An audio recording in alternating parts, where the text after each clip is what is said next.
안녕하세요. 신경외과 전문의 박준호입니다. 오늘 소개해드릴 책은 과학을 알기 쉽게 설명해주는 작가 조지 자이던의 오늘의 화학을 소개해드리겠습니다. 제목부터 마음에 안 드시죠? 화학이라니. 원제는 인그리디언츠입니다.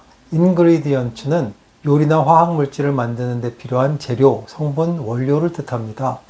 화학하면 시험, 공식, 주기율표가 머릿속에 떠오르고 화학 제품하면 반감이 드는 것이 일반의 정서이지만 우리가 매일 사용하는 샴푸, 화장품, 음식, 약까지 모두 화학과 관련이 있습니다.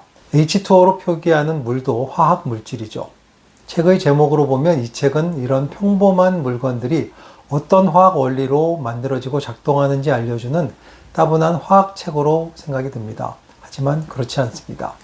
오늘의 화학을 관통하는 질문은 가공식품을 많이 먹으면 진짜로 빨리 죽을까라는 질문입니다. 그러면서 가공식품이라는 것을 정확히 정의하는 것이 거의 불가능하며 화학적으로 보면 가공식품을 먹거나 전통적으로 조리된 음식을 먹거나 영양상으로 큰 차이가 없다고 말합니다. 우리는 모두 가공식품이 건강에 좋지 않다고 생각하고 어떤 사람들은 공장에서 나오는 가공식품은 모두 독이라고까지 말하지만 사실상 화학물질은 자연 상태의 모든 동식물과 각종 음식 재료에 포함되어 있기 때문에 이들을 조합한 것으로는 건강의 위험 사유가 될 수 없다는 것입니다. 저자가 제시하는 재밌는 질문 중 하나는 이렇습니다. 여러분 앞에 두 개의 풍선이 있는데 한 풍선에는 매사추세츠의 유기농 과수원에서 자연적으로 자라는 사과에서 하나하나 골라낸 씨앗에서 채취한 청산가스가 들어있고 다른 풍선에는 메탄가스와 암모니아를 1093도 이상 온도에서 백금 촉매가 존재할 때 산소로 연소시키는 공정을 통해 화학적으로 생산한 청산가스가 들어있다면 어떤 풍선이 들어 마시기에 더 안전할까요? 라는 질문입니다. 답은 둘 다 안전하지 않다는 겁니다. 둘 다 들이마시는 사람을 죽이는 것은 마찬가지라는 것이죠. 유기농 사과에서 채취한 청산가스나 사람이 공장에서 만들어낸 청산가스는 둘 다 똑같은 청산가스일 뿐입니다.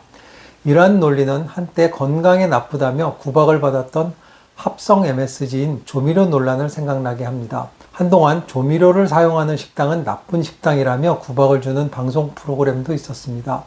이는 화학에 대한 무지를 드러내는 것이나 다름없는 것인데도 말이죠. 가공식품이 암을 일으킬까? 커피는 우리를 오래 살게 해줄까? 자외선 차단제는 피부암을 예방할까와 같은 화학물질들과 인간의 몸이 연관된 거의 모든 중요한 질문들에 대한 대답은 그럴 수도와 아닐 수도 사이의 어딘가에 존재합니다.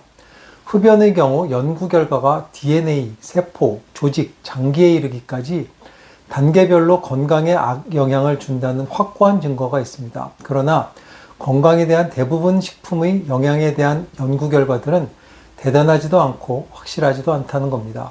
저자는 독자들에게 주고 싶은 가장 중요한 음식에 관한 조언으로 미국 식품안전국의 안전경고에만 주의를 기울여라 라고 합니다.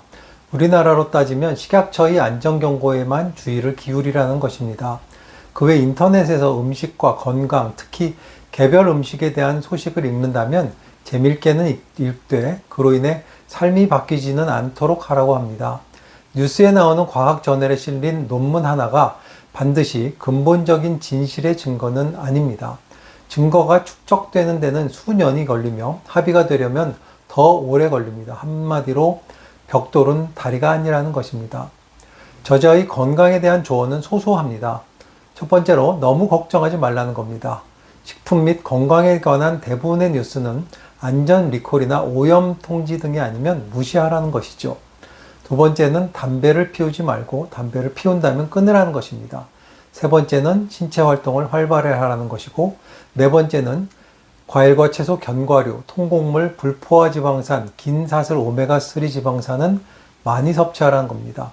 다섯 번째는 가공육이나 붉은 육류, 단음료, 트랜스 지방 및 소금은 적게 섭취하라는 겁니다. 저자의 가공식품에 대한 견해가 건강한 식단을 먹지 말아야 한다는 의미는 아닙니다. 요점은 어떤 종류의 생선이 고도 불포화 지방산이 가장 높은지, 잘 익은 아보카도가 익지 않은 것보다 오메가3가 더 적은지 많은지, 아니면 연하게 또는 진하게 로스팅된 커피가 항산화 물질을 더 많이 가지고 있는지, 그 밖에도 방송과 잡지에서 본 여러 가지 다른 허튼 소리들을 걱정할 필요가 없다는 것입니다. 그리고 그와 같은 이유로 여러분이 정확하게 어떤 식단을 선택하는지는 그다지 중요하지 않다는 것이며, 그런 식단에 하나 또는 둘이 없거나 무언가가 추가된다고 해도 기대 수명에 거의 영향을 미치지 않는다는 것입니다. 여러 방송에 영양사와 한의사, 의사와 약사 등이 출연하여 무슨 음식에 무슨 성분이 있어서 어떤 병과 어떤 증상이 좋다는 조언은 무시해도 좋을 것입니다. 시청해 주셔서 감사합니다.